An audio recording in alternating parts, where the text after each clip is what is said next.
తల్లిదండ్రులు చదువుల పేరుతో పిల్లలను మిషన్లుగా మారుస్తున్నారని సినీ నటుడు రచయిత తనికెళ్లబర్ని అన్నారు.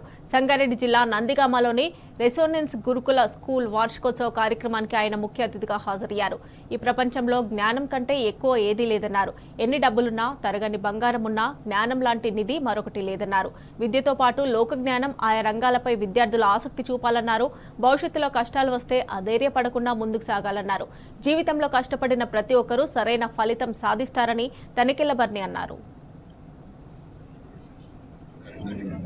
ఈరోజు మా రెసిడెన్స్ గురుకుల్ క్యాంపస్లో రెసిడెన్స్ స్కూల్ యొక్క యాన్యువల్ డే జరగడం అనేది చాలా హ్యాపీగా ఉంది. సో దీనికి మా స్టూడెంట్స్తో పాటు పేరెంట్స్ కూడా ఇన్వైట్ చేయడం జరిగింది. ఎవ్రీ ఇయర్ కూడా మనం ఫిబ్రవరి మంత్ రెజో దర్పణ అనే పేరుతో రెసిడెన్స్ యాన్యువల్ డే చేయడం జరుగుతుంది. దీంట్లో భాగంగా మనం స్టూడెంట్స్కి ఈ సంవత్సరం మొత్తం మీద జరిగినటువంటి వేరియస్ అకాడమిక్ అచీవ్మెంట్స్ కానివ్వండి, స్పోర్ట్స్లో అచీవ్మెంట్స్ కానివ్వండి, అండ్ ఎక్స్ట్రా కరిక్యులర్ యాక్టివిటీస్లో జరిగినటువంటి టోటల్ అచీవ్మెంట్స్ ఏవైతే ఉన్నాయో ఈ స్టేజ్ మీద వాళ్ళని రికగ్నైజ్ చేయడం, దాంతోపాటు దానిలో భాగంగా ఇక్కడ ఈ లాస్ట్ 1 month నుంచి కూడా స్టూడెంట్స్ అందరూ కూడా చక్కగా ప్రిపేర్ అయ్యి క్లాసుల వారీగా వాళ్ళు 100% ప్రిపేర్ అవ్వడం, దాని కల్చరల్ యాక్టివిటీస్ ఏమైనా జరగడం కూడా ఈరోజు మాకు చాలా హ్యాపీగా ఉంది.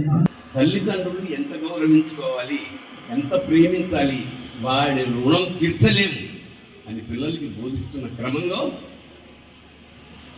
వృద్ధాశ్రమాల్లోంచి చాలామంది పిల్లలు వాళ్ళ తల్లిదండ్రుల్ని వెనక్కి తీసుకెళ్ళిపోయారు. అంటే ఒక సామాజిక విప్లవం. ఈ క్రమంలో ఆయన్ని ఒక వృద్ధాశ్రమం వాడు గెస్ట్గా పిలిచాడు. ఈయన అక్కడికి వెళ్ళారు. వెళ్ళేటప్పటికీ ఆ గేట్ దగ్గర ఒక 70 ఏళ్ల ఒక పెద్ద ఆవిడ ఒక సూట్ కేసు పట్టుకుని రెడీగా ఉంది. ఎవరమ్మా మీరు అని అడిగారు. అడిగితే మా అబ్బాయి నన్ను తీసుకెళ్ళడానికి వస్తున్నాడు అని ఆనందంగా చెప్పింది. దానికి పులకించిపోయేది కోటేశ్వరరావు గారు. ఓహో, నా ఉపన్యాసాలు, నా ప్రవచనాల ద్వారా సమాజంలో ఎంత మార్పు వస్తుందన్నమాట, ఓహో అని చెప్పి చాలా ఆనందపడి లోపలికి వెళ్ళిపోయాడు.